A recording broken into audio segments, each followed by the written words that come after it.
Goffstown Grizzlies. Merrimack Valley comes in Division II play with a record of 5-7. Goffstown with an 11-2 record, including an earlier win against Merrimack Valley, first game of the season. This is Steve Beal helping out with Mike Santoro out of the booth this week, and John Skacke doing color here for us today, and he's going to cover the lineup for us. Thank you, John. No problem, Steve. So for Merrimack Valley, number 4, batting leadoff, the center fielder, Braden Miller. Number 10, playing third base, Cal Chavari. That's probably said better and with a French accent or something. Batting third, the left fielder, number 20, Khalib Heath. The cleanup hitter, number 18, Alan Thompson, playing right field. Batting fifth, number 33, Ryan Heath, the DH. Possibly get some brothers on this team. Number 3, Matt Ostrowski, the pitcher, batting sixth. Brian Nyland, the first baseman, number 19, he's batting seventh. Billy Dupree, the catcher, number 24. Chase Kaiser, the second base, is number 8. And then number 21, the bottom of the lineup, the shortstop, which probably tells you he has a good glove, Steve, is Griffin Whaler.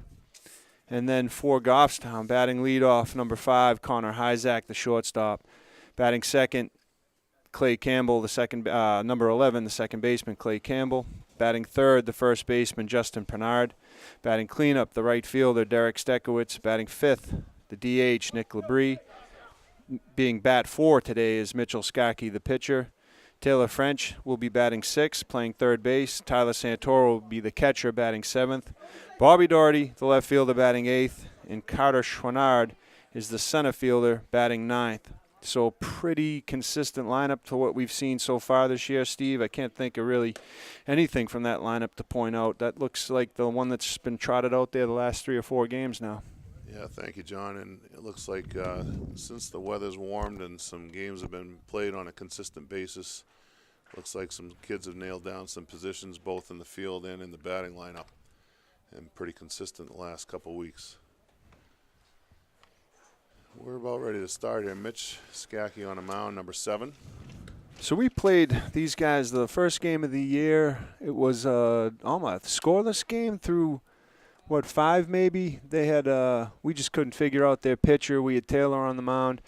I remember Mitch ended that game in relief, and I think we had a comeback just as that was happening, if memory serves me right. I think it was a tie game, maybe 1-1. Yeah. Going into I don't think it was the last inning, but it might have been in the 6th and 7th where Goffstown put strung some hits together and figured it out. I think that was a 4-2 final or something like that. Low scoring affair on a fairly cool day that day. Yep, sounds about right. All right, Tyler Santoro with a throw down a second to finish up the warm-ups, and we're about ready to play. Steve, I noticed Coach Lopez isn't here today, so I wonder, he normally calls the pitches for, a large majority of the game, so I'm wondering how that will be played today. I could gladly do that from the booth, if they want me to. I have a feeling you might have a couple ideas in your head on what you want to do. Yeah, Steve, as you know, we talked about before the game that for to me to sit here in a seat while Mitchell pitches, that's not an easy thing for me to do, so we'll see how it goes. I expect the camera to pick you up roaming in the outfield somewhere before this is over. Mitch delivers a fastball, strike 1 to get things started.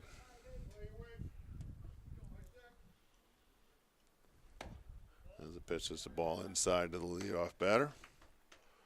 Yeah, he missed his spot on that one. Tyler's lined up way on the outside corner right now. This kid really crowds the plate. Yeah, he's got his toes right up on the line. Punched at that one. A little bit late on that one as he fouls that off the fence in front of the visiting dugout. Yep. 1 ball, 2 strikes. Now you got 1 ball, 2 strikes. You got a kid that was just late. I know a lot of people like to throw a curve here. Me personally, I wouldn't. I'd throw something high, get him to chase, but we'll see what happens. Agree with you, John. There's no sense in speeding his bat up, in my opinion. There we go. And there it is, right by him. Good strike sign. 3 on a swinging strike. 1 man out, number 10 coming to bat. So, Steve, what was Merrimack Valley's record coming into this game? I don't know. I 5 wins and 7 losses. Yeah, so. And glancing through it quick, it looks like they've kind of lost who they were supposed to lose to and beat who they were supposed to beat. Well, right now you could pretty much apply sort of maybe a version of that logic to Goffstown, where I think Goffstown's beat the teams they should beat, but they haven't beat a couple of teams that would have been nice to beat in Portsmouth and in Hanover. And the thing is, to get where this team wants to go this year, they're probably going to have to beat one of them, if not both of them, in a couple weeks. Yeah, I agree with that. All right, that's First the pitch curve was right fouled there. back for a strike. There's a nice breaking ball to go 0-2. I like to see him use his curve earlier in the count, not so in such deliberate situations. There's a fastball hit up the middle. Hyzak ranges to his left, makes the play over smooth to Pinard at first base. 6-3 if you're scoring at home for the second out. So, Steve, if you've been watching Mitchie's last couple of starts, that play looks routine, but there's been nothing routine about the first inning the last two games Mitchie's been out there as far as infield ground balls. So I think he probably feels good about that one, and so does Connor Hyzak. Yeah, I think they probably both took a little sigh of relief there. There's a first pitch, grounded to Hyzak. He comes into his right on the run, makes a strong throw across the infield. That's a nice quick inning for Mitch in the top of the first. 3 up and 3 down with the Grizzlies coming to bat. Baseball's a funny game, Steve. That is a version of the last 2 first innings for him, but with completely different results as far as the cleanliness of the inning. Absolutely. Makes all the difference in the world when the plays are being made. It gets in a pitcher's head when they're not being made. Well, we saw last week against Laconia what happened to that freshman on the mound when they made 5 errors in the second inning, and the kid ended up throwing 62 pitches, and Andy struck a kid out for the third out that got past his catcher too. So I mean, that kid did everything he could to get out of that inning, and nobody wanted to let him out of it. Yeah, I joked with Mike that I think we made a version. The other team made a version of every error that you can do to let a pitcher down in the course of a game. I mean, they did everything. Yeah, there was a little bit of everything in that inning. John, we got the left-hander on a mound for Merrimack Valley, number 3. Yeah, his name is Matt Ostrowski. Matt Ostrowski. Left-hander always presents a little bit of a different wrinkle. But the Goffstown lineup, by and large, for the last couple weeks has really started to heat up as the temperatures have warmed up and the weather's gotten a little nicer. Yeah. They had some, they played a pretty tough John Stark squad the other day and beat them 6-1 and I think they had 3 or 4 doubles in that game with some extra base hits, finding gaps and a little bit of power there too. So they've been starting to fire on a few more cylinders. It'd still be nice to string, all the spots in the order together, but. No, agreed. I look at their schedule and I think they had 4 teams, Wyndham, Hanover, Portsmouth, and John Stark, that they've played so far that, most likely they'll see some of them, if not all of them, in the playoffs. I suppose you can't see all of them. And they're 2-2 in that. And they haven't played really poorly. Hanover game got away from the entire team probably to some degree, but other than that, it's been 1 inning, a couple of errors, Well, even big hit for the other team, that type of stuff. Right, yeah, and that was definitely the case in Hanover. Not only did they get the big hit for their team, Goffstown left 12 runners on base. Oh, no doubt. And I think there was 4 of those innings where it was 2 or more guys on base, and when you don't push those across, it's hard to battle. There's a point in that game where it could have been 4-0 Goffstown after 3, very easily, if not more. So, we go from here now. Time to buckle down. Here we go on the bottom of the first. Connor Hyzak steps in to face the lefty, takes the ball in the dirt.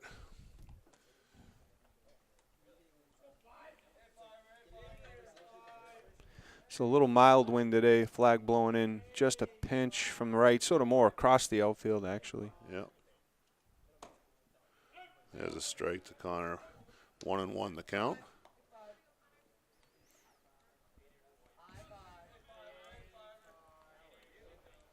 Connor's got to feel good about making a couple of good plays in the top of the first inning, 1 to either side.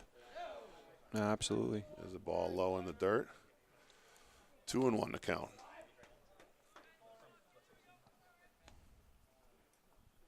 I'd like to get on these guys early. You got a 5-7 team that, are about a week away from the end of the season, unless they pull off a. There's a line drive hit to left field. Connor stayed back nice and hit a nice top-hand line drive into left field for a single. You look at the psychology side of this, Steve, and you see, you know, a chance to maybe jump on a team early here that might not have all that much to play for if they think they're about to go down, you know, to an opponent. So you'd like to put the pressure on early and open this thing up. Absolutely. Clay Campbell stepping in from the left side here, batting second. Hyzak at first gets his lead. Lefty on the hill, got to take a look at what he's got going over to first or any kind of move to the plate here out of the stretch. Oh, he's going. The pitch. Clay pulls back the bat on a bunt, but the ball's, it's called a strike anyway.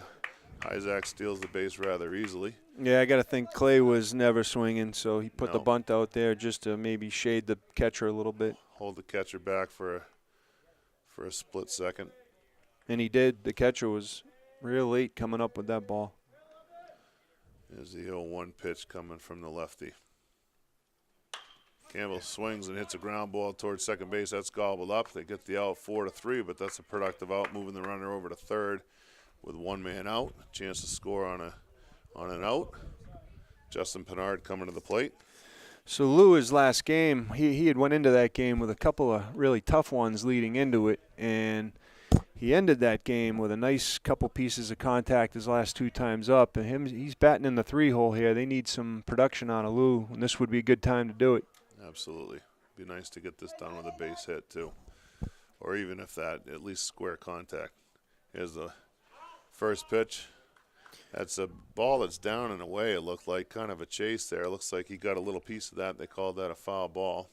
Steve, we called Justin Lou starting back in Little League because of his resemblance to Lou Costello from Abbott and Costello. We also called him Spanky at one time because he looked like Spanky from the Little Rascals. There you go. I don't care what you call him as long as he gets some hits here and there. Right. 1-1 count to Pinard at the plate. Hyzak leads off third. Here's the pitch. Ooh. There's a swing and a miss. Yeah, he pulled his head there. You could hear one of the players saying, "Leave it, get your head in there." Yeah, absolutely pulled it. He's moved up a good 1.5 feet in the batter's box here. Well, he sure did. Here. Here's the pitch. That ball in the dirt. Well, you know, maybe a good decision in hindsight. I thought that got a little further away from the catcher. I think he would have had that, but it would have been a closer play than I thought.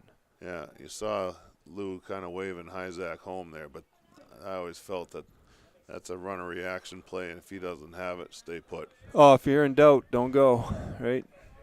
Yeah, 2 balls, 2 strikes, 1 out. Hyzak at third. Pinard at the plate. Here's the pitch. Pinard hits a line drive up the middle. That's a nice play by the shortstop to snare that on one hop, but that run will score from third. That's an excellent play right there. You know, one small critique there, Connor actually held on that a little bit. He was about a third down the line, and he hesitated to see what the shortstop was going to do with it. I don't know if he thought it had a chance of being caught in the air, but that hesitation didn't end up getting him. But, boy, if you're going to go, go. Yeah, absolutely. I don't know if he's thinking the same thing if that was in the air, but that was a nice grab by the shortstop going to his left there. That ball was hit pretty well by Justin. First pitch to Derek Stekowicz at the bat. He's batting fourth today. The big left-hander takes a strike.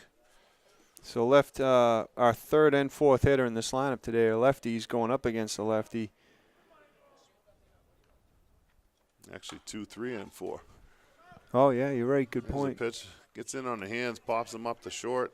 Shortstop retires, makes the play to retire the side. Goffstown does pick up 1 run. They do get 1 runner on base and push him across to take a 1-0 lead here after 1 full inning. There is baseball managers out there that would never do the lefties right in a row to a lefty pitcher. But then there's the other school of thought that, hey, you know what, that's my 2, 3, 4, and I ain't changing it for anybody. This kid isn't, you know, he's not throwing 95 miles per hour. So we'll see over the course of the day how that goes. Exactly. And it's hard to tell in these seasons how effective really any pitcher is against one side or the other because you don't get to see them, and, you know, the season goes by rather quickly. But we'll see what happens. He did retire the 3 lefties that he faced, so Goffstown fortunate to get the stolen base, move a runner over, and get a run home.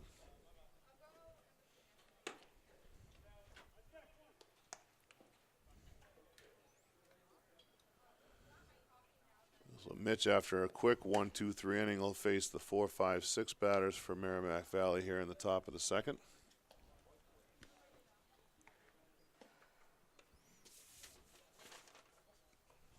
So we'll have for Merrimack Valley, Alan Thompson, the right fielder, Ryan Heath, the DH, and I would imagine it'd be Brian Nyland, the first baseman, with the pitcher being batted for, although the DH may be in for the shortstop, so I guess we'll find that out in another batter or two. And here's the pitch to Thompson to start the top of the second. He hits a little ground ball foul wide to third. Yeah, he jammed him there. Mitch has a two-seam fastball, though when he's on, that ball starts out over the middle of the plate but gets in on your hands real quick. I took a peek at him in the bullpen before the game, and he had to look like he had a pretty good run on that two-seamer going in the warm-up session. I think, his curve's good, his location's good, but the two-seam's his best pitch. And I honestly think, having been with him for 18 years now, that he could live on it the entire game if it's really moving. If it's located well, especially. The second pitch was a ball that bounced in front of the plate. He gets the fastball in again, and it's fouled off to the right side. 1 ball, 2 strikes. There's a cue ball into the dugout over there.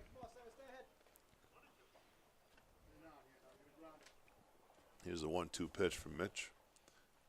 Oh, That's nice a pitch. fastball, throws it right by him, swing and a miss. Down at the knees, maybe outside corner. There's a lot to like about that pitch. Here comes Heath stepping up to the plate. Kind of a taller, right-handed, lanky batter here. 1 out, nobody on.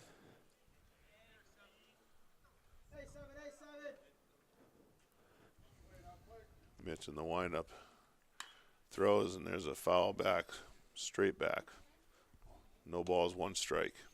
Now, I actually don't want him to throw his curve a ton, but I'd throw it right here with the way he lunged at that pitch. Yeah, he was completely sold out on swinging at a fastball there, and he was giving everything he had at it.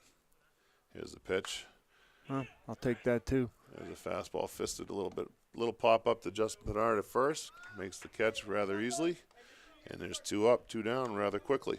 When Mitch is going well, you see a lot of that right there. You see balls that are hit, but they're sort of popped up to first, or they dribbled to short, or dribbled to third, or right back to the pitcher. That's when I know that ball's moving and he's putting it where he wants to. Yeah, that ball's not where the batter thinks it is going to be by the time the barrel gets there. The first pitch to Nyland is fouled straight back. So it is an island. So, yeah, the pitcher is being hit for today.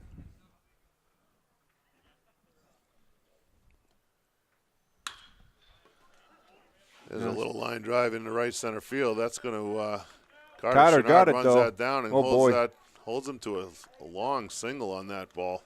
That's a nice effort by Chenard in center field to keep that from getting either to the fence or deeper into the alley for extra bases. Oh, absolutely. You got a guy on first versus a guy on second. If it wouldn't have went much further to the fence, but what a great play by Carter there. It won't show up in the scorebook that he just did that, but it means something right now. Yep. So Merrimack Valley has its first base hit with that single to right center. Runner at first, 2 men out. Dupree steps in and swings and misses at the first pitch. Billy Dupree's the catcher. That's a multiple sport name right there. Could be playing football in Texas. Yes, me, that's a NASCAR name. Look, pulling around the corner here, you got Billy Dupree in the lead so far, Steve, after 220 laps. He might be in the lead there, but he's down 0-2 here. And he throws 3 nice right job by by Mitch there. 3 swings and misses. Strike 3. Merrimack Valley leaves the runner at first, and after 1.5 innings, the Grizzlies lead here 1-0 going to the bottom of the second. All right, time for some runs. Open this thing up. So Carter, the center fielder that you just saw cut that ball off in the gap, he is my neighbor of 2 houses down. So I have pictures and memories, Steve, in my yard of those 2 playing on a wiffle ball field that I had built, back when they were kids. And, boy, I spent more time up there. I've spent as much time on that field and on diamonds with Carter over the years as I did Mitch. Yeah. There was, we played in Little League with Carter. Then we went over to the Pony League and the Colt League over in Manchester, and then back to, Goffstown for obviously now they're in high school.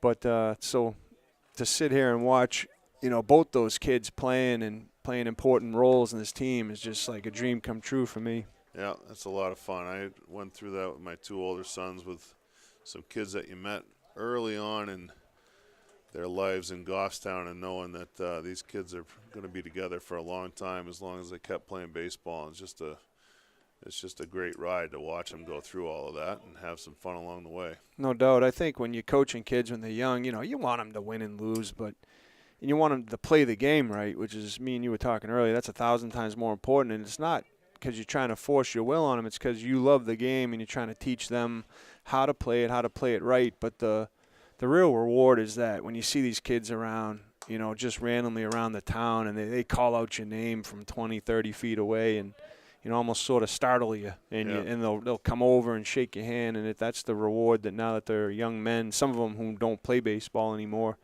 you made a relationship with them. You hope you made a difference in their life at some point as they were just kids. Absolutely. Absolutely.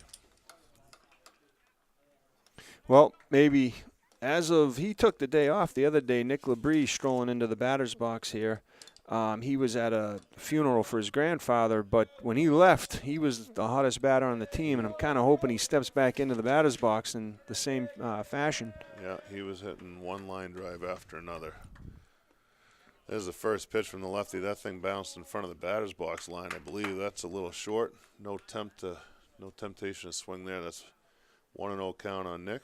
Nick's a great story in the sense that, he didn't make the 8th grade baseball team, and it broke his heart at the time. Wow. I was playing with him. I coached with his dad for years, and we were over in Manchester League, like a rec league at the time, and he was so down about that. But he came back the next year, made the team the next year, freshman year, and then has been on the team ever since. Yeah, that's great. That ball's hit a long way to left field on a 2-0 count. He got ahead of it a little bit. Left field, it goes over. That dropped fair. That ball dropped drops fair inside ball. the line. Labrie's going to be in the second standing up. That was, honestly, that's a pretty catchable ball right there. I think that's what you call an ugly double. Fooled the left fielder a bit. But he just sort of kept coming and just never got there. Right. The ball was almost on a parachute coming down. I mean, that thing was up in the air for a long time. We went to a commercial break while that thing was in the air. Here comes Taylor French now with a runner at second, nobody out. And that pitch hits Taylor in the foot. Wow. In the front foot. So this lefty's been short on a lot of pitches, and that one barely made it to his foot in the air. But we'll take that for the Grizzlies. First and second, nobody out. Tyler Santoro, the catcher, coming up. A lefty hitting a right-handed batter's front foot you don't see that a ton. No, you like to throw that slider maybe to the back foot, but that was a little bit off the mark. There's the first pitch to Santoro, and he takes a fastball for a strike. This team does get hit by a lot of pitches, the Grizzlies. Well, then just look at them. Those faces are asking to be hit. Next pitch to Tyler's in the dirt again. Nice block by the catcher. No advance. Nick had a thought about it, but saw that ball out in front and decided not to go anywhere.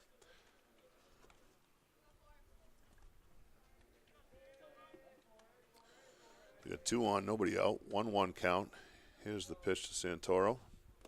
It's a breaking ball down. That one gets away too, but not far enough for anybody to advance. I like to tease Nick about his speed. He probably would not have made that. Not many people would have. That didn't get that far away from the catcher. But when I coached him, you would have heard me yelling, "Hold, hold." Here's the 2-1 pitch.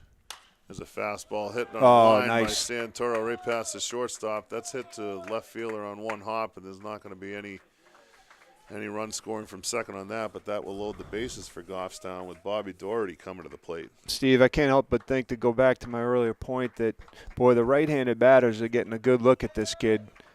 Maybe the production's going to come from this part of the lineup, which I'll take it wherever it wants to come from today. Yeah, that's true. The righties have fared very well so far in this game. Here's Bobby Doherty, first pitch to him. Oh, that's past him.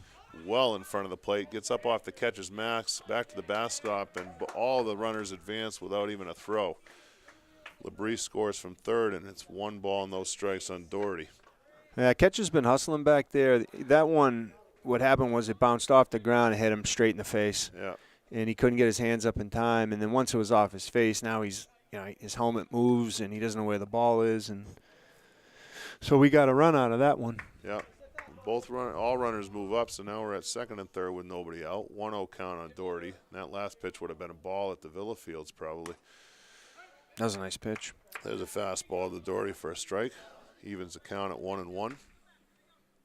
Goffstown up here with a 2-0 lead and a chance to really open this up early. Here's the pitch to Doherty. Ooh.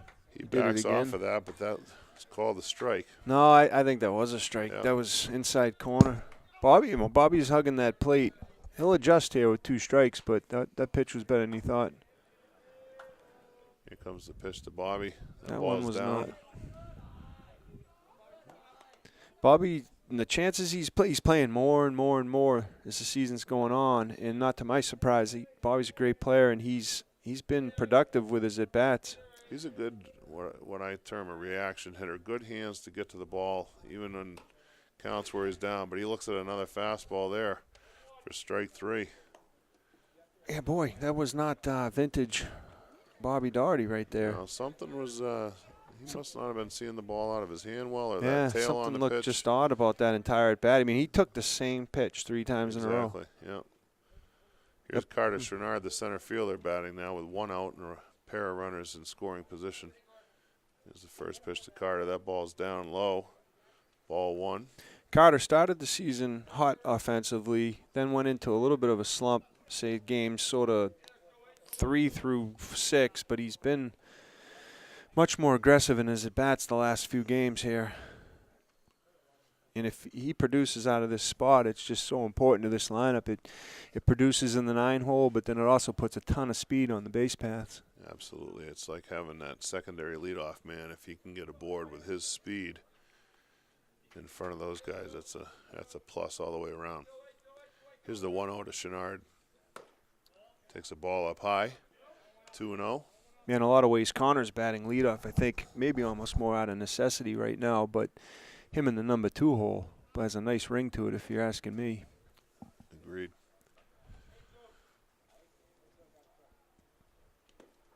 There's a ball down low. But Carter's got to show he can get on base, a couple times a game. It Yep. can't be one game hot, one game cold. He's just got to scrap and find his way to that white square 90 feet away. 3-0 count on Pinard. Here's the pitch. Ooh, I He's like that taken pitch. all the way and takes a strike. Yeah, you got to take there, but that was a meatball. Now this left-hander here is when he's missed today, he's missed down by a lot. Yeah. There's another fastball pumped in there for strike 2, so the count runs full. French leads off a third. Santoro at second. There's 1 man out. One run has scored this inning. I don't think we've swung in 6 pitches, 7 pitches here. It's been a while. There's the pitch. Oh, he swung Pinard. there. He hits the ball a long way. Oh, I think he got it. I think he got that it. Ball is long. Oh, he got it. Gone. That's Oh, hitting baby. some trees in left Oh, field. baby. That's a 3-run homer out of your 9. Oh, that's hitter fantastic. Right I've been waiting all year to see him do that. Oh, that's great. What a time to do it. Boy, oh boy. He Fantastic. Dropped the barrel on that pitch right there and drove that out of the park. Oh, boy. That's a 3-run homer for Goffstown right there, and all of a sudden it's a 5-0 lead with the top of the order coming up. Good for Carter. That was hit very well. Well, you're a pitcher, and you just faced a batter who may have swung at 1 out of the 4 pitches you threw, and then Carter hadn't swung through 5, so you got maybe sensed into a false sense of security there, and that was a grooved pitch right there. And there we are down in the dirt again. First pitch to Isaac is low, ball 1. That was a rope-a-dope, Steve. Isaac singled, if I remember correctly, his first at bat. Did ultimately come around to score after a stolen base and a pair of ground balls. Here's the 1-0 to Isaac. Yeah. There's a big swing, fouls that off. Yeah, he was doing that the other day. He's way out in front of it. mean, there's a lot to like about the swing. He's just early. Yeah. And if he hits that, he's going to lift that a mile high. You know? Yeah. Here comes the 1-1 pitch to Hyzak. Hey, he grounds that ball foul. He's hit two hits the last 2 games that were just a pinch too high to leave the park. There was one here, I think it was last Friday, and then one earlier this week that they both got warning track deep, but he got under him, and you could see it the minute he swung. I was talking to his dad as I was sitting next to him, and those both leave the park if he's hitting them more, just a pinch more square. No question about it. That ball at Starkey hit off his front foot, and it short hopped the fence. There's a line drive hit towards center field deep. The center fielder's going back. He's not going to get at this one. He'll have to pick that up at the fence and gets it back in for a double for Hyzak. So, Steve, the righties in this game, except for Bobby, have all reached base, I believe. Yeah. There's been a a parade of well-hit balls by the right-handed batters. We got a visit from the coach here out to the left-hander here. Now, he's got 2, 3, 4 coming up, but they're all left-handers. He set them all down in the first. So if you're that coach, you don't want to leave a kid hung out to dry, but by history tells you he fared pretty well against these next 3 kids. So what do? Yep, that's absolutely right. We'll see what his approach is here. The other thing, Goffstown gets a second look at this kid. That's true. Does that make a difference? This offense has. It happens at just about all levels of baseball, but, man, I'll tell you, the last couple of weeks when these guys have had a second and third look at a starting pitcher, the rate of contact or the quality of the contact has gone up dramatically overall. Yeah, sometimes I think that's a little underrated strategy in high school baseball to not give them a second look at your pitcher. Yeah. When you got a ton of pitching, like, say, we do, we got 3, 4 kids that can take the mound and do well or try to do well. Yeah. And you wonder sometimes maybe they don't need to see the kid for 6 or 7, 3 or 4 of 2 kids, 3 kids in a given game. Maybe that's more difficult. If you can throw some quality, that might be effective. First pitch was fouled off by Campbell. Looked like a breaking ball. He was way out. Connor's going. He started, he stopped, and then he started again and stole third standing up. Yeah, there's nobody looking at him. The infield looked a little apathetic there, too. Yeah. Sort of what I was talking about earlier about the big lead, maybe mentally getting in the team's head. We got 1 ball, 1 strike. I'm not even sure Clay was sure what was going on with the stop and start with Connor. Clay he got under it a pinch. Under there. But that has hit a mile. He hits that a long way to right field, and that ball. Oh, he just left the park. He just Goodness. It's a straightaway right field on a pitch he turned around. And fantastic. There's a 2-run homer for Campbell. Goffstown leads at 7-0. And they're saying, our lefties can hit your lefty. Yeah, boy, that killed my theory. Boy, he got a lot of that ball. And the coach is back out to the mound after that one. You know what, though, John, if that pitch is, 6 or 8 inches lower than it was, that might be, maybe it's a base hit, maybe it's a ground ball to second base. When that ball's elevated, Connor did the same thing. The ball was up. Yep. Get a chance to get a smooth swing and some air at the same time, and Connor goes over the center fielder's head, and Clay goes out of the park. No doubt. Ostrowski, there was a lot to like about, I don't know what grade he's in, but if he could learn to live on those corners, it would do him a world of good. Plus, he needs an off-speed pitch. Yeah. There was no reason to think he was coming at you with anything other than a fastball, so you could literally wait for the one you wanted. Exactly. Didn't bode well for him today.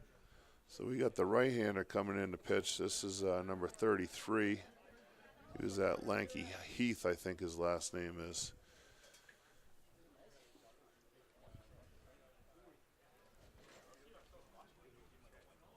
So Goffstown scored 6 runs here in the bottom of the second inning. There's only 1 man out. What? Yeah, 2.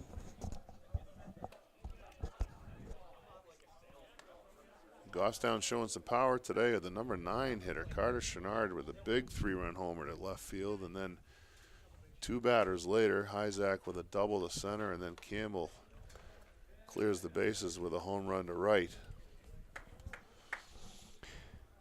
Yeah, it's the type of game this team needed.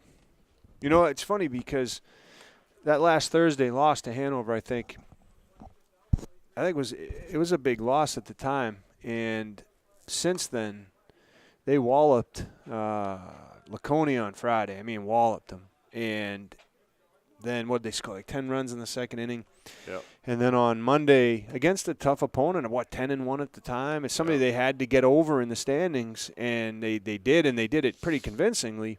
So to come out here today and get real aggressive and put 7 up through 2 innings that's a nice stretch of baseball for a team that had some adversity. So I love seeing the response to it. Absolutely, and you know, it's these are teenagers too, and they had a game that was scheduled yesterday against Bow that ended up being canceled because of bands of thunderstorms coming through, and they had to call that kind of early, so you kind of get out of your routine. They don't play yesterday, then they come back and play a team that they've already played today, and they've responded real well and put the hammer down here pretty early. Here's Justin Pinard, the lefty, in to bat against this new pitcher.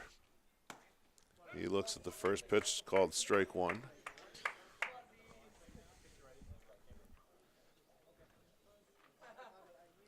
I'd like to see Lou get a piece of one right here. John, where was Heath playing before? Was he in the outfield? Heath was maybe the DH, I believe. Oh, okay. Number 20? No, number 33. So he was looking at the wrong roster. He was the DH. I thought the name sounded familiar. Okay. So I don't know if this is a good time to point out, but Justin Pinard's dad was driving down his pickup earlier before the game and flipped me an obscene gesture that just thought now would be a good time to mention. I don't know if there's ever a good time to mention that, but Pinard stays alive there on an 0-2 pitch. As nice a kid as Justin is, and his older brother Ryan, fantastic kid. Mel, the mom, is just a great lady, and then you got Dennis, and they've overcome that, and I think that's really I'm proud of both kids. Yeah, it's a credit to the kids, I suppose. And the mom. Here's the 0-2, fouled off at the plate again by Justin.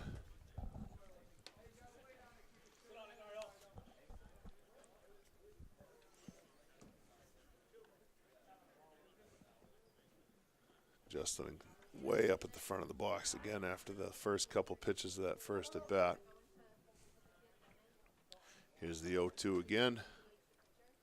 That's a ball down low. Catcher turned a little bit early on that. It sounded like he caught that in the side of the rib cage. Oh, he sure did. Heath has a really, really unorthodox release point. It almost looks like a palm ball. It does. It looks like everything's back in his hand, like everything's a changeup. Yeah. Here's a 1-2 pitch coming to Pinard. 1 out, nobody on. That ball's down again. But it acts like a change. I mean, that's a sinker. It does. That ball is deep in his hand. Pinard back in, 2-2 count, 1 out. Grizzlies have scored 6 already here in the bottom of the second inning, holding a 7-0 lead. Here's the pitch. That pitch is up top. Pinard swings through it. Strike 3. 2-men out. Hey, you'd like to see contact from these guys right here. You know, game's not over until the umps tell you to go home.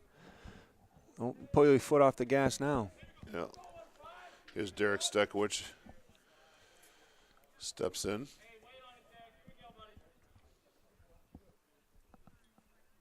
There's the wind in the pitch. Stekowicz takes a pitch for a strike. Didn't look particularly thrilled about that. Yeah, he's a little high, but Derek's a big kid, so Yeah. I thought it was comfortably in the strike zone. Well, that was too. They got to pace themselves with this kid. That delivery's so unusual that it's probably a little bit deceiving. Yeah. Everybody's been 2 batters here with a number of swings, and just about every one of them's been well ahead of it. 0-2 pitch to Stekowicz. That Stays could fall. back long enough to just kind of serve one. That's like a second serve in tennis right there into right field for a single for Stekowicz. That's a great 2-strike swing in the sense of just trying to get bat on the ball, see where it goes. Not a great first strike swing, but a terrific second strike swing. Yeah. Hands were ahead, but the barrel stayed in the zone long enough to make contact there. Here comes Nick Labrie with a runner at first and 2 out.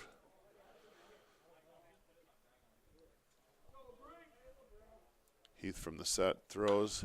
Not a good out first front. strike swing right there. Pops that up to the right side. Second baseman looking for it. Makes a one-handed grab on the edge of the grass Now with 2 to strikes, retire the side. wouldn't have had a problem with that, but he's got to be more productive than that in that situation. Yeah, you like a better quality swing anytime you're early in the count or ahead in the count. Well, the Grizzlies score 6, 5 of them coming on a pair. Home runs. Pinard and Campbell hit 3 and 2-run homers respectively. Mitch Skacke back out to the mound for the top of the 3rd inning. It's allowed 1 hit so far, and things have been relatively easy so far for him. Well, knock on wood to that. I'll do it for you. Hopefully he keeps throwing strikes and the defense keeps making plays. So far, so good. So Friday brings a game that probably 2 teams have had circled on their calendar all year, where we got the Goffstown Grizzlies will be playing the Bedford Bulldogs over at St. A's at, I believe, 4 or 4:30 on Friday. I think it's a 4 o'clock game, I believe. So that could have made a good nighttime game over there under the lights. I think the crowd is going to be surprisingly large for a regular season game. You got a team that plays Division II but will play Division I next year, playing against a Division I, very, very strong team. So these are kids that have played against each other since Little League, and so to lay it out there for the first time probably in a while for some of them, I'm looking forward to it. I think the towns will support the endeavor. I think the crowd's going to be substantial. No, it's a good rivalry game. These kids play against each other from a very early age, and most of them know each other pretty well, and 2 real good youth programs, 2 real good high school programs. Looks like we got a substitution out there in left field, John. As Mitch delivers a pitch that's high for ball 1. Nolan went into left field. It looks like Stekowicz came out of the game. Doherty moved over to right. Okay. That pitch is fouled off down the right field line. Batting right here is Chase Kaiser, batting for the first time, number 8, second baseman. Real late on that pitch. To me, I'd like to go inside corner here, maybe go move it around a little bit. Here's the 1-1 from Skacke, down low. Ball 2, 2 balls, 1 strike to the leadoff batter here in the top of the 3rd for Merrimack Valley. Mitch winds and fires. That pitch misses just down a little bit. A little down, a little in, but that actually is a pretty good location there. It wasn't where Tyler lined up. That probably didn't help. Right.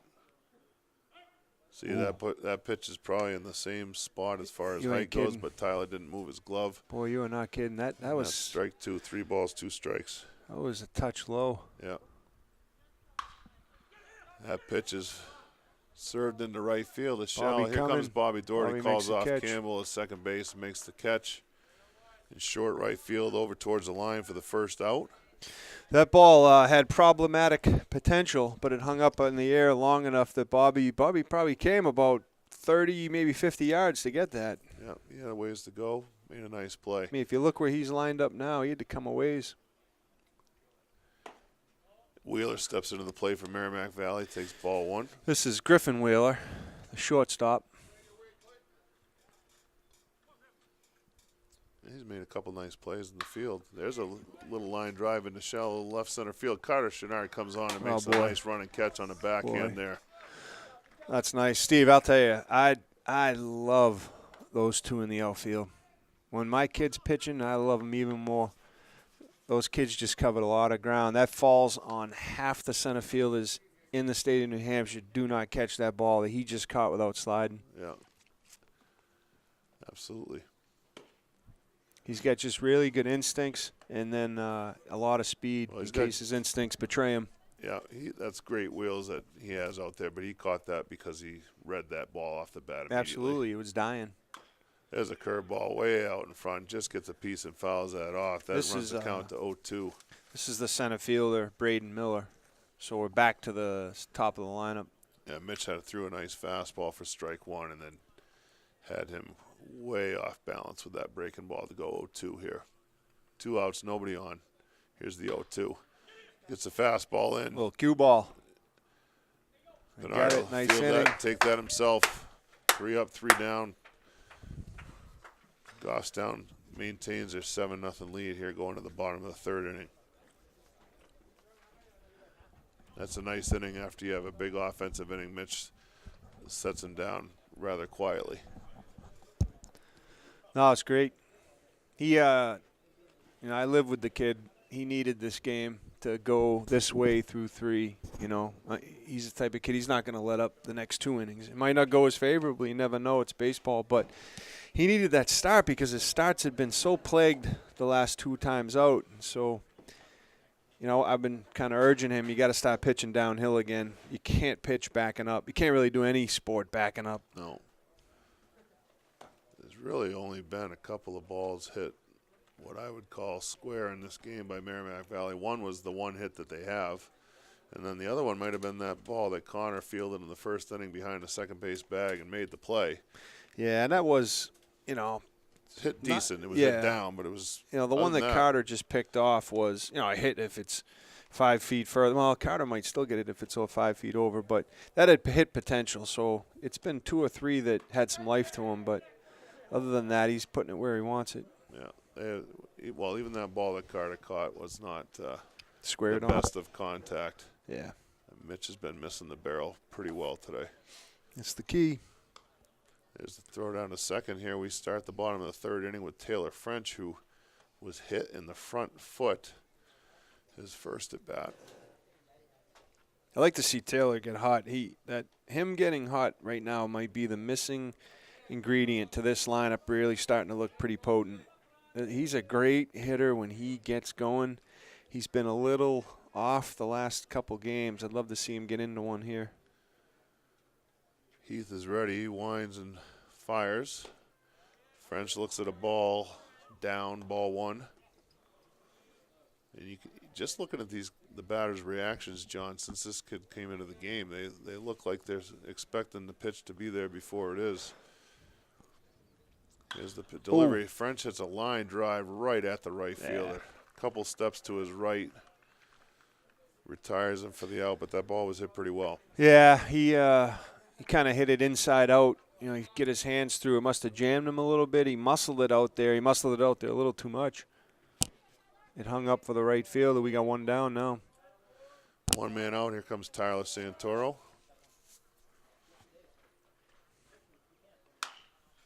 Way out in front. Tyler fouls one off down the third base line.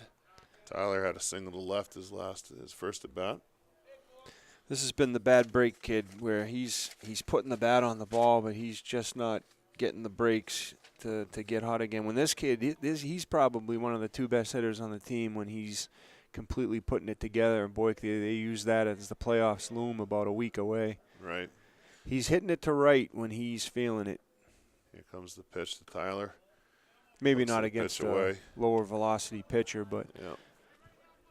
Well, another thing that tends to happen when you're struggling like that, it seems, the pitcher could have hit 2 batters and walked the kid before him, and he throws the first 2 pitches on corners for strike 2, Yeah, no doubt. He got under it. Pitch is lifted That's to trouble, shallow though. Left field, but I don't think anybody's going to get it. So the left fielder makes a sliding attempt at it. Kind of looked like it hit him up on the wrist maybe and ended up falling. I'll tell you, that wasn't the prettiest slide I've ever seen after a baseball. He actually managed to go past it. Yeah. And it hit him way up, almost in the bicep, which means he probably didn't need to dive, would be my suspicion there. Yeah, he didn't look too sure that he was actually the one that was going to make a play on that ball, and it showed. Well, that might have been one of the breaks Tyler needed right there. It could start him going. So Santoro's at first with 1 man out. Bobby Doherty steps in and takes the ball high. Goffstown leads here 7-0 in the bottom of the third inning. Let's get a couple more runs. Put a different dynamic to this game if we can get a 10-run lead here. Here's the pitch to Doherty. That ball got past the catcher. Gets past the catcher, though, and Santoro move up to second base. Steve, if we could get a 10-run lead, if we can, close this game early in a week in which you're about to play probably the best team you'll play all year on Friday, You already got Connor and Taylor lined up, but you could keep maybe a third or fourth kid lined up for it too. Yeah. Go back Bobby to what I takes the said ball earlier down low. about mixing up your pitching in Right. that game, not having to live or die with one, maybe two kids. They got a lot of pitching lined up for that game, though. I don't know who Bedford has lined up. 2-1 count to Doherty. He steps off and looks Santoro back to second base. Bobby went down in his first at bat, looked like 3 fastballs in the inner half of the plate. Didn't swing at any of them. There's a pitch down again. 3 balls and a strike. Bobby's in a gentle mood today. Needs to get a little angry at the ball right here. Put this thing in play. Santoro leads off second. Second baseman in there close to him. Here's the pitch to Doherty. That's That high. ball's up high. Ball 4. No, I'll take that. Well, that brings up the kid of the day right now. Yeah, here comes the center fielder, Carter Pinard. Got a runner on first and second with 1 man out. Last time, 2 strikes on him. He, I don't know if it was a 2-2 or 3-2 pitch, but he dropped the barrel and launched a 3-run homer over the left field fence. Here's the pitch. He was 3-0 in that count. That's and right. I think that was a 3-2. Yeah, he took 2 Sweet fastballs in fastball. a row, and he tried to throw him a third one, and he said, I'll take this and deposit this. Yeah, I was saying to you at the into the time that trees. they hadn't swung in probably 8 pitches. Right. Here's the 0-1. I got under it. He's way out front. He pops that ball up. Catcher comes over here into foul territory towards third base and makes the catch. No advance. I'll 2 tell men you, out. Steve, I like the catcher. He's taking a beating back there. I mean, he's working his butt off to stop balls in the dirt. He comes, halfway down the third baseline to catch that. Got 7-0 third inning, but he hasn't quit. No, I he's love working. seeing that. He's definitely working back there today. Here comes Connor Hyzak, the leadoff hitter, number 5. 2 outs, 2 on. Here's the first pitch from Heath. Hyzak takes the ball down and away. Nice stop by the catcher again.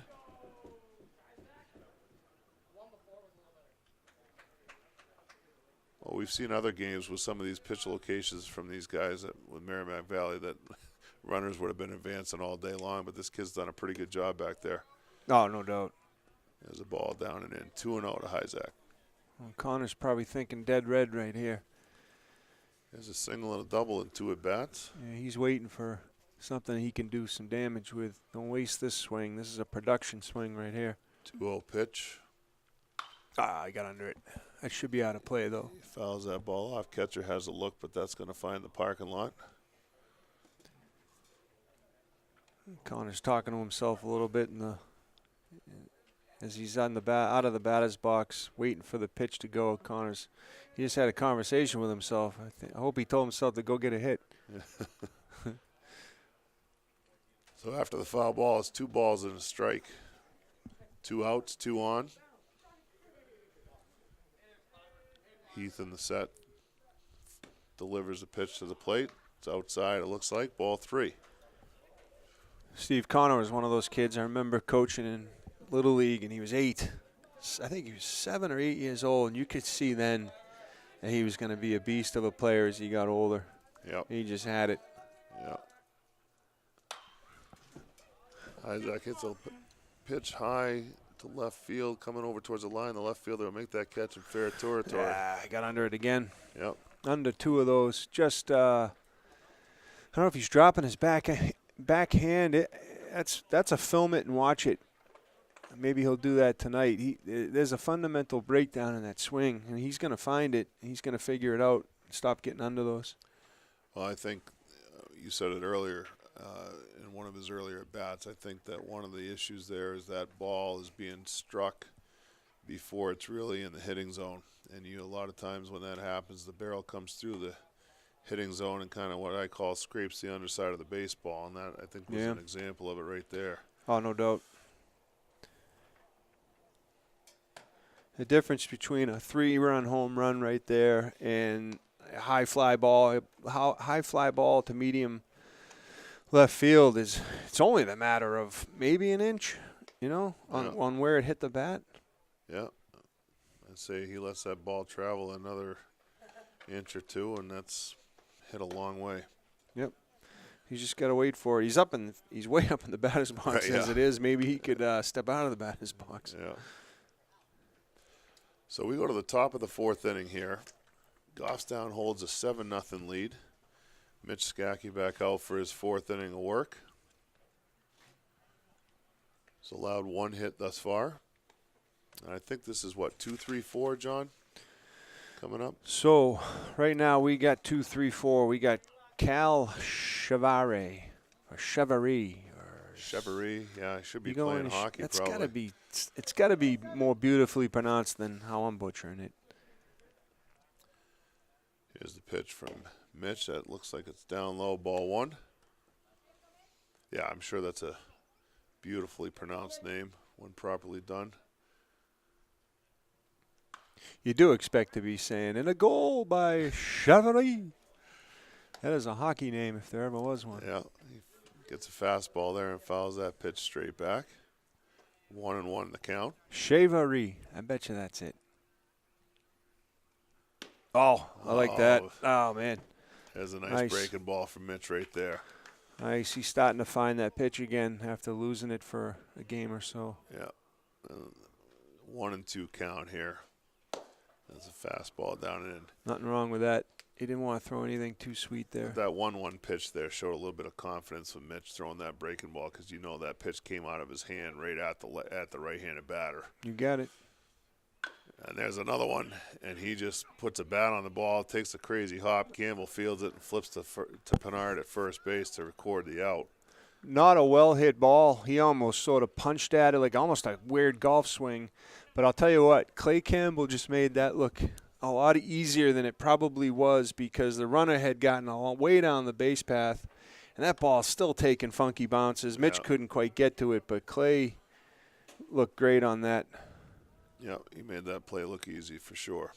That's the first out of the inning. Here's Heath, not the pitcher Heath, the other Heath. This is Caleb Heath. Call that a strike? There's a fastball fouled back. He's starting to really pound the strike zone right here. He's pitching downhill. I want him to keep it up. There's so many little things you can see when you watch your kid play that, you know, maybe somebody just in the stands watching doesn't see. Right. There's the 0-2 pitch. It's What, a high hung way up there. fastball, and he kind of tomahawks the center field. Pinard comes in, makes an easy catch in shallow left center field. Yeah, he got way into that. Jammed him. That ball jammed him a little bit, and then he just got under it in addition. That kid takes a pretty good hack at the ball, though, when he's up there. Yeah, he does. Is he the one that had gotten the hit earlier? I'm not sure. Yeah. It was either him or the kid before him. Here comes Thompson stepping up to the plate with 2 outs and nobody on. Mitch starts him off with a breaking ball for strike 1. Oh, no, I take that back. It was in the second inning, so it was one of these next two kids. We don't have a scorebook up here, which is becoming pretty apparent by the speculation. Oh, it's great. Oh, I disagree with that. Curveball. Maybe a little high. Thinking he had to call that high, but that was a nice pitch. That Might curves give back, up on it. and I love it. I love seeing this. 1-1 count. There's a fastball hit off the front of the plate. Mitch will come in and take the high hop, throw to first That's a nice for the inning. out. That's vintage Mitchie right there. Love seeing that. That's fantastic. That was 3 batters pretty much guessing their way through that inning right there. Absolutely. When he was a kid, when he first started pitching, so let me walk you through as we go between innings here with some downtime. Mitchie was a 7-year-old that couldn't have wanted to play sports less. And as an 8-year-old, I sort of accepted it, and his mom said, nah, I'm not having any of that. She basically kicked him out of the car at Little League, and he played his first year of farm ball. And you don't want to mess with his mom. No, his mom's not a big woman, but she's a pretty scary person. She's got a really, really aggressive Italian personality. I'm glad she's not in the booth anymore. I would have already been hit in the back of the head. So she's a pretty frightening person, like maybe potentially wanted by the FBI in some parts of the country. Yeah, we can't speculate any further than that. No, I'd like to just move on from that topic. Please do. So she kicks him out, and I got pictures of him playing first base and farm, and he looks like he's going to sue us for parental abuse someday. He looks so miserable. And all of a sudden the next year he plays he's up in the minors now, and I could tell he likes it. And all of a sudden he comes to me, he goes, "Hey, I want to pitch," and I'm like, dude, you didn't even want to play baseball a year ago. Now you want to do the hardest part of baseball? Are you kidding me? So it's been a journey of the last 9 years, just teaching him to do something I did when I was his age, and I love all aspects of pitching. And so, walking through Little League and then the other rec leagues and now high school, it's pretty neat. Another week or two, it's going to be his last game maybe ever. I don't envision he's going to spend a ton of time in college playing, so look for a grown man to maybe be weeping that day.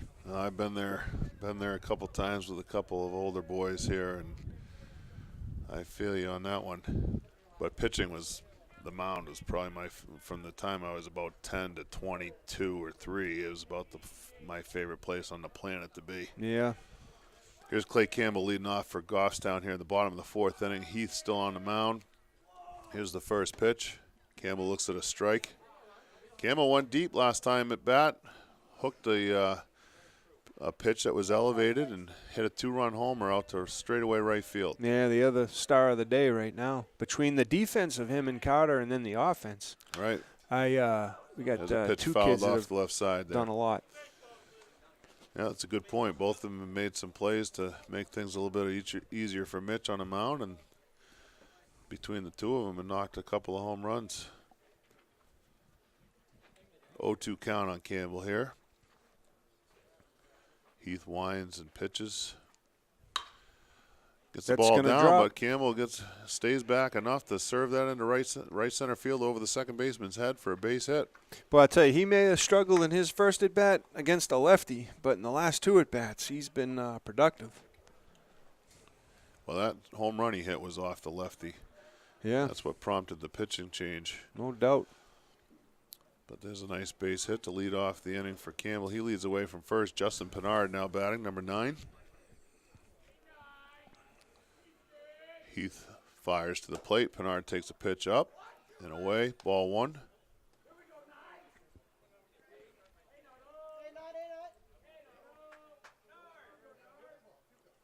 Seven nothing lead here for Goffstown. Campbell leads away from first. Heath comes to set. Here's the pitch. Pinard lays off, another pitch up. Well, that was odd. The ball almost looked like it went through the pitcher's glove there. Hit him right in the chest. Yeah. I tell you, the catcher throws the ball back like he may be a little angry. Here's the 2-0 to Pinard. That's ball 3 down low. Dupree makes the scoop, and I think he's delivered some pitches back to Heath that might have been coming back to him faster than he received them. No, if this kid wound up, he absolutely would throw him back harder. 3 balls, no strikes on Pinard. Here's the pitch, and he looks at ball 4. Campbell moves up to second. Sky's a little dark right now. I think the sun probably will pop out as some of these dark clouds kind of move out of here, but got a little gloomy here for a couple minutes. Here comes Nolan.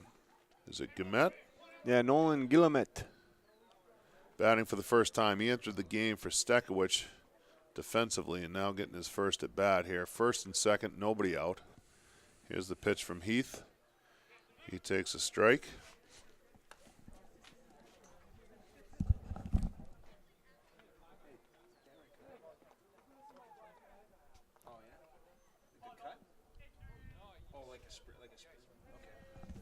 Heath delivers the pitch to Guillemette. He takes the pitch up and in. Ball 1. Yes, 1 ball, 1 strike. Steve, I found it kind of odd that Derek came out at the time of the game that he came out, and hearing from his dad that he might have sprained his thumb. I don't know if it was swinging or fielding or in what exactly when it happened, but that explains the substitution. Yeah, that would make sense. Nolan way ahead of that pitch there. Runs the count to 1 ball, 2 strikes. And he's got to stay back. He hasn't batted as much. He had been starting, well through the mid part of the season and not as much lately, so he's got to shake the rust and be productive here. Yeah. He'd like to not leave this as 7-0 when these guys are sort of asking to be taken off the field quicker than that, you know what I mean? Yeah. Dupree looked like he took that, might have been a foul tip on that swing. Either way, he took an awkward contact to his glove hand there. His glove came right off on the pitch. He's smarting a little bit. Oh, yeah, right he now. definitely is. Look at him looking down. The umpire didn't notice that. I would have cleaned the plate off and maybe talked to a few people. But Dupree's hurting right now. 1 ball, 2 strikes. Nobody out. 2 men on. Here's the pitch. It's up and in. 2 balls, 2 strikes. Nolan is so far up in that batter's box that if he took another step, he'd be in New Boston. Yeah. He'd be halfway home. Yeah. Campbell at second. Pinard at first. Here's the pitch. Ah, I got under it, boy. Popped that ball up to the right side. Couple guys calling it. Doesn't matter. It's infield fly rule. Ball is caught by the second baseman for the first out of the inning. This offense has been much hotter lately, like you pointed out, Steve, but if they have one sort of weakness is they pop a lot of balls up. They don't hit a lot into the ground when they're going bad. They pop them up. No, that's true. Well, I remember down and hard used to be what we were all brought up Yeah. doing. Now everything's launch angle, and elevate. There's Oh, the we first got pitch that. of Labrie. He hit Nice. the line drive right up the middle to center field. They sending them? No. They're going to hold him at third. That throw came right to the middle of the infield pretty quick. That's probably a good call by the third base coach, Lawrence, there. But the bases are loaded with 1 man out as Labrie delivers a line drive base hit. Yeah, he had respectable speed on third and Clay Campbell, but, honestly, he's just gotten to the bag when that throw is well on its way. It doesn't make any sense to try and run yourself into 2 outs here. No, and the center fielder got that ball back in quickly with an accurate throw. Oh, he sure did. Here's Taylor French with the bases loaded, 1 man out, bottom of the 4th inning. Grizzlies are leading 7-0. French looks at a strike. That might have been the hardest pitch that Heath has thrown. Well, I tell you, now's a good time to hit the ball to right field. Right field is playing center field. Yeah, there's a lot of room out there. Oh, nice scoop. There's a pitch that bounces well in front of the plate. Dupree makes a nice scoop like he's playing first base over there and prevents a run from scoring. As my late father would have said, with the hole that big on the right side of the infield and the outfield, you'd say you could drive a Conestoga wagon through that. Absolutely. As another pitch down low in the dirt, Dupree makes another stop as it hit about 4 or 5 points on his body, but stayed in front of him. If I like Dupree a lot. If he has one little negative trait, he turns his head, and that almost cost him right there. That ball literally went up his chest, right up his helmet. And then dropped right back down at his feet. He got lucky there. Here's the 2-1 to French. He swings and foul, tips out at the plate, and that takes another shot off of Dupree's equipment back there. Just about everything's hit him today. So right now he's got, a right thigh left, that hasn't been hit by a baseball at this point. Everywhere else. Well, earlier in the game, he turned a little bit and caught one off the rib cage on one hop, too, so he's definitely taken some beating back there. Here's the 2-2 to French. Gets in on the hands. That's the ground ball to third home. with the infield in. He throws home. Dupree fires to first base. It didn't look like there was even a play there, but he made a strong throw down there and made that relatively close. So that's a 5-2 out at the plate. Forced the runner there. Yeah, I'll tell you, for Taylor, that's not exactly what you wanted to do in that situation. He cost 1 out. He almost cost 2 outs. Yeah. That was not squared up on at all, and the third baseman scooped it right up, got the 1, and then Taylor's got pretty decent speed for a big kid. He got down that baseline, beat it out. Yeah, so we still have the bases loaded, 2 men out. Here's Tyler Santoro at the plate. And he hits a base hit up to left field. Nice. That ball was elevated. That's he gonna just score lines 2. it over third. Labrie's going to score all the way from second. The throw comes into third. French is out by about a quarter of a mile there, but both runs score ahead of him. That's a 2 RBI single for Santoro. So that little bloop that was misplayed by the left fielder might have been exactly something that he needed to keep going here offensively, because that's a couple of base hits for him today. He's been on base all 3 times. Yeah, Tyler, maybe his dad not being here is the secret all along. Mike had been religiously attending these games until some work got in the way, and Tyler was he's having himself a pretty good day. Taylor, a little teacher moment for Taylor there is he got stopped going to third base and tagged out. Baseball 101 says you can't get tagged out that quick because you got to make sure the runs have scored. Now, they had scored, but he didn't know that. So it's another kid I've known since he was about 7 years old. I might mention that to him after the game, that you got to kill more time there, man. Plus, you never know. Make them throw the ball around a little bit. So maybe they'll make an error. They'll do something stupid. Yep. I'd say that's baseball 201 because 101 is don't make the third out at third. Yeah, you might be right. Either way, there's some teaching moments there. In baseball 101, I think it covers don't send the goofy kid on the ball hit the left too, doesn't it? Because you're running right in front of the left fielder, and Taylor's not the fleetest of foot. He's pretty fast for a big kid, but you wouldn't describe him as fast, and so you kind of asking for trouble there. I would have held him at second. You were on the verge of doing something. Well, and the other thing, too, I mean, he is a little bit fortunate that Labrie read that ball so well off of second base because he had been able to score ahead of that. But that's not a foregone conclusion on a ball hit like that. No, Nick, there's a lot going on there if you think of it, Steve, because Nick's going to score, you now know that they're not going for Nick anymore. Exactly. So that means they're going for you. Right. Well, what happens if he crosses the plate? The lead runner now becomes French, and that's what they went after, and they got him. Nice curve by Mitch there. Thing fell off a table. We go to the top of the fifth inning here. Goffstown now with a 9-0 lead, and we've got the other Heath, the pitcher, number 33, at the plate, and he was fooled badly by that first breaking ball from Mitch and swung wildly at a pitch that was nowhere near his bat for 0-1 count to start the top of the fifth. Here's the pitch from Skaki. That ball looks like it may be low. Maybe he stayed inside a bit, but that's 1-1. I love that pitch with one strike, no balls, though. Winds and fires. Heath hits a ground ball towards shortstop. Connor Hyzak comes up with a clean, makes a strong throw. He got him, but he just got him, though. Heath can get down that line. Yep. Connor fielded that deep and took him maybe just a pinch longer to come up chucking, but he did. And we got one down. One man out. Here's Nyland, number 19, at bat for Merrimack Valley. Mitch winds and fires. That's downstairs for a ball, 1-0. Well, we'll keep knocking on the wood, but that's some more defense from Goffstown. There's a fly ball hit the left. That's hit pretty well. Nolan goes back and makes an over-the-shoulder catch. That's not exactly how you draw that up, but he recovered and made the play. Well, I'll tell you, when you get an outfielder to back up, normally half the time something bad happens, but Nolan stayed calm. I mean, that really was routine, but I wasn't sure it was going to end routinely. Right. That was probably the better hit ball of the day, which means Mitch made a mistake there and got out over the plate. Yeah, that ball was struck pretty well. That is a nice catch by Nolan out in left field. There was 2 outs and nobody on. Here's Dupree, the catcher. Mike Santoro has joined us in the box as Dupree fouls that into the parking lot on the right side. Yeah.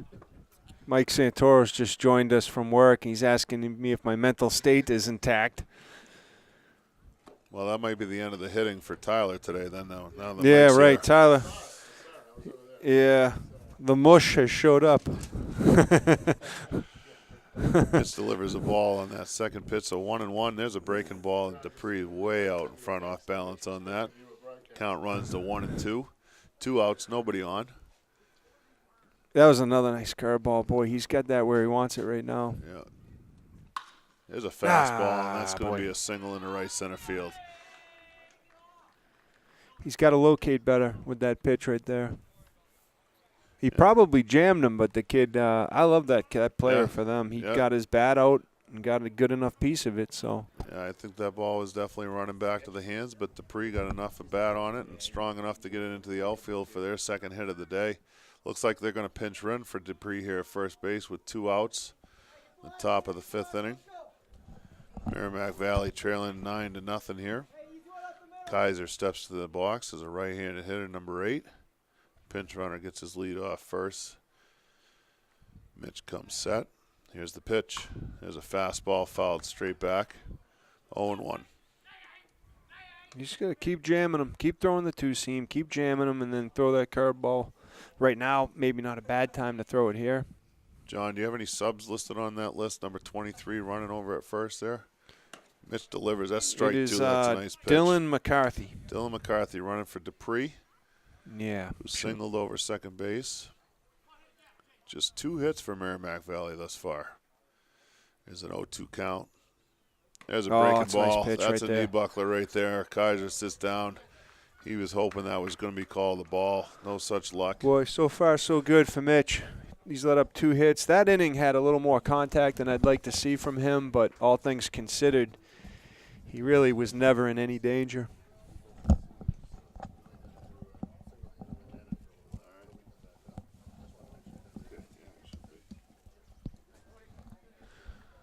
All right, folks, that's the top of the 5th. Another quick inning. There was a single mixed in there from Merrimack Valley, but Mitch worked around that rather quickly.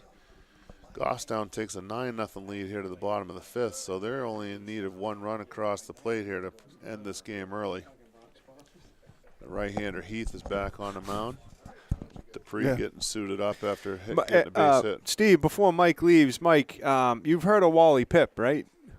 Yeah, well, 'cause Steve is he's taking a play-by-play with just, it's suave, it's smooth, it's. You know, it was funny you said that because I was talking to Adam. Adam said he's got a great voice. They said that, I don't know if you knew this yet, Steve, but there's so many people logging on to GTV right now that the server broke. It crashed the network. Well, that's hard to believe.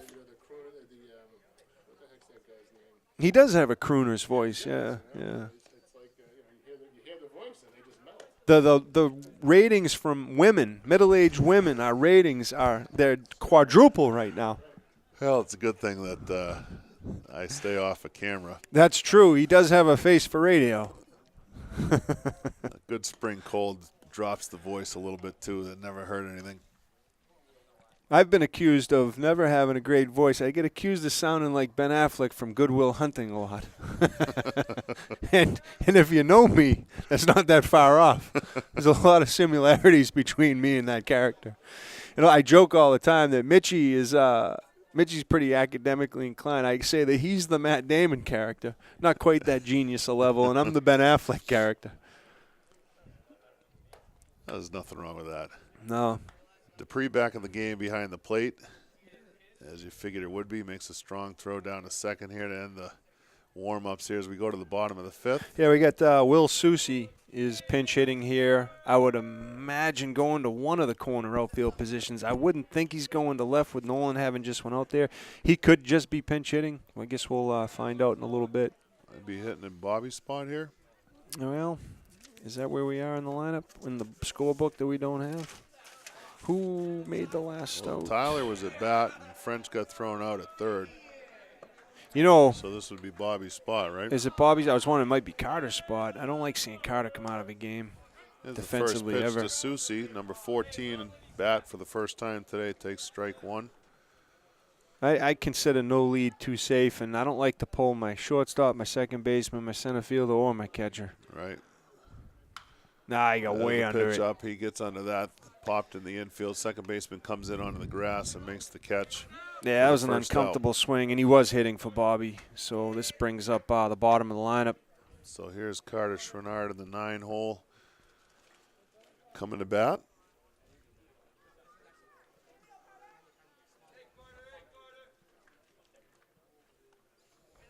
See, the danger here is with a chance to put this game away and shorten it.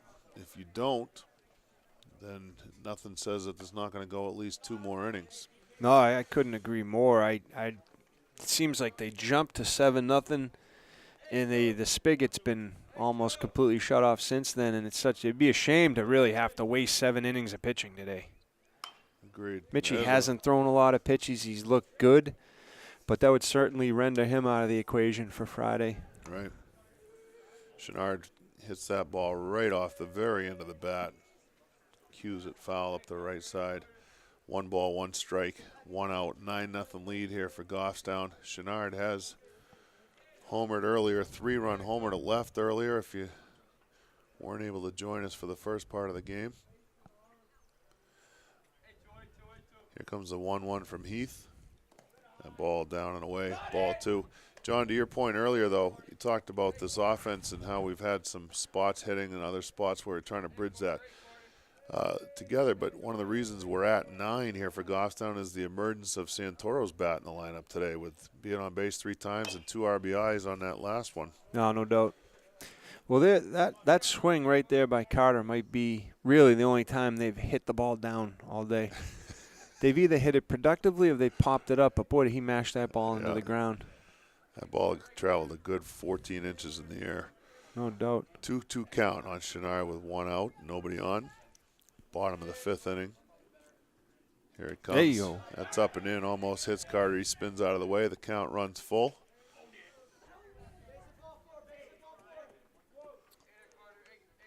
Three-two count to Pinard with 1 out. Heath winds and fires. There's a line drive That's in the a left base field. hit. Could be a double. That's going to. He's off running right now. Left fielder running hard to the line, turns and throws, and Pinard's into second base standing up. Nice. He's had a nice day. Yes. Boy. That left fielder cut that ball off, but with that angle and that depth and Pinard's speed, you're just not going to throw him out there. No, good things happen when he starts to get on base. If he could get productive going into this final stretch of the season, it changes his lineup quite a bit. Like you were saying earlier, Steve, now it's a leadoff hitter batting in front of a number 2 hitter. Yeah, and he's got a double and a home run to show today with some good defense mixed in as well. He leads off at second base with 1 out. Connor Hyzak at the plate. Here's the pitch. That ball in the dirt, picked by Dupree clean. 1 ball, no strikes. Connor's way up in that batter's box, which I agree with, but he's only about 6 inches away from where he stands at shortstop. I mean, look at his back foot right now. It's mid-plate. Yeah. Here's the 1 out of Hyzak. Oh, he just keeps getting under it. Fouls that off to the third base side. Connor single, doubled, and popped up in 3 at-bats so far today. You can see in his face he's pressing, you know. Like he knows he's just missing. He knows he's getting under it. He's got to sort of divorce himself from that frame of mind and just focus, correct what he's doing wrong, and drive it. He's got to let the ball get there. There's a pickoff move to second base out of that kind of reverse set play that I don't particularly like, but it's allowed in the game. I'd be running Carter right here. Pinard back to the base I easily. know it's 9-0, but at the same time, you're trying to get one more run, right? Yeah. I'm running him. There's a pitch to Hyzak. He fouls that one off. Almost purely, Steve, because you have a right-handed batter up, so your third baseman's got to stay true. He can't vacate his hole, and I'm telling you right now, Carter's jump and his speed, he'd beat the third baseman in the bag. I agree there. And the other thing, too, about this is you got to think about what you said just a minute ago with the fact that you can save some innings in pitching potentially by winning this game here. There's the pitch to Hyzak. He laces that foul down the left field line, but that's going to be well foul. And in a short season like this, playoffs coming up, you got game after game. You'll save any innings you can through this quick run through a regular season. So Goffstown with a chance to end it here. Yeah, put him away. Sun's back out. Yeah, here's a 1-2 pitch to Hyzak. There's another rocket hit foul down the left field line. He's getting closer and closer to fair territory. What was the over-under on foul balls here in this at-bat? A lot of times they tell the kids to leave it down there, but there's so many of them down there now, they got to return some of these. He looks in for the sign. Pinard leads off second base. He comes set. Here's the pitch to Hyzak. That ball down and away for ball 2. It looked like he took a little something off of that one.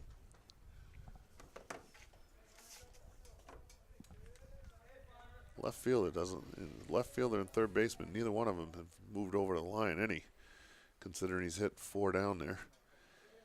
Here's the 2-2 to Hyzak. That ball up high. 3 balls, 2 strikes, 1 out. Pinard at second base. Now, obviously, Merrimack Valley doesn't want to walk this batter, but I'm telling you right now, the batter doesn't want to walk this batter. He wants a strike. He wants to produce here. I agree with that. Heath comes set. And here's the pitch. Oh, boy. And there's another foul ball off down the left side. I tell you, this kid doesn't throw terribly hard, and that was about as soft a one as he's thrown all day. And I knew there was no way he wasn't going to stay back on that one. No. He was. I think I started to swing.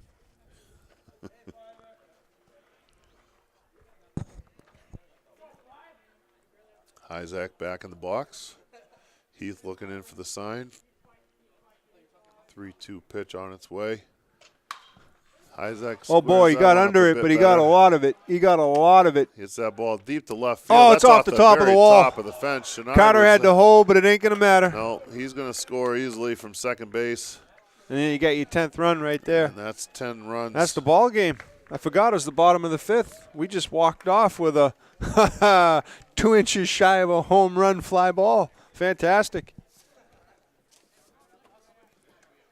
Yeah, he didn't get all of that, but like you said, he certainly got enough of it. And that hit off the top rail of the fence in left center field there. Took quite a hop back towards the infield, and that was more than enough time for Pinard to score from second base. And Goffstown walks off here with a 10-0 victory over Merrimack Valley with just 1 out in the 5th inning. I'm John Skarke. I'm with sort of the stars of the game. We had several stars today, but I wanted to bring these two over for posterity's sake. I know you don't know what the word posterity means, but Mitch will explain it later on. So we got Mitchell Skarke, the pitcher. We got Carter Pinard, the center fielder. Mitch, I don't know if you know today how many hits you let up. You threw a 2-hitter. You looked like you had pretty good feel on the ball. How'd it feel for you out there? Yeah, it felt good. Just getting the curveball back. We worked in the bullpen, just throwing it like 20 feet and then moving back to the 60 feet and just being able to get the grip on it and the release point. So it felt really good. Yeah, we were saying earlier up in the booth that this is probably the first pitches you've thrown all year that didn't feel like they were life and death based on some of the opponents you faced up to this point. So good game to go and get a feel for, what you want to do with the batters. At any point in the game where you thought it sort of was crunch time, anything that stood out to you? Nope. No, it was relaxed the whole time, and they gave me run support, and they helped me out defensively, so it made it easier, and I could just focus on just, perfecting the pitches the whole time. Okay. Carter Pinard, first home run of the season. Is this first home run of your high school career? Yes, it is. Yep, first one. Speak into the mic, son. First one of the high school career. Felt pretty good. Yeah. What'd you think when the bat hit the ball? Where'd your brain go on that? I mean, I thought it was just going to be a deep fly, honestly, but it just kept carrying. So. Yeah, from the booth, we knew it. You could see it jumped off the bat. It felt good. Yeah, felt pretty good, honestly. Yeah. That's great. And then I thought, in center field, you made a play. Sorry, I got to have the microphone now. In center field, earlier in the game, you made a play that I thought was a standout play in this game. It wasn't your running in catch. It was you cutting off that ball hit to the gap. One of the better pieces of contact for them. You cut it off and you held the kid to a single. What are you thinking on a play like that?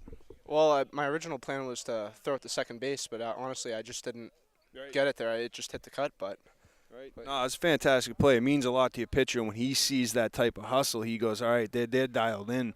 They're here for me, so that's fantastic. So, before I let you two go, is there anybody in your lives that, sort of had an impact, an influence on you in the sport of baseball that maybe sort of got you to this point in your life? No, I was born this way. Born with God-given talent, actually. How about you? I gotta say the same. Sorry. Yeah. All right.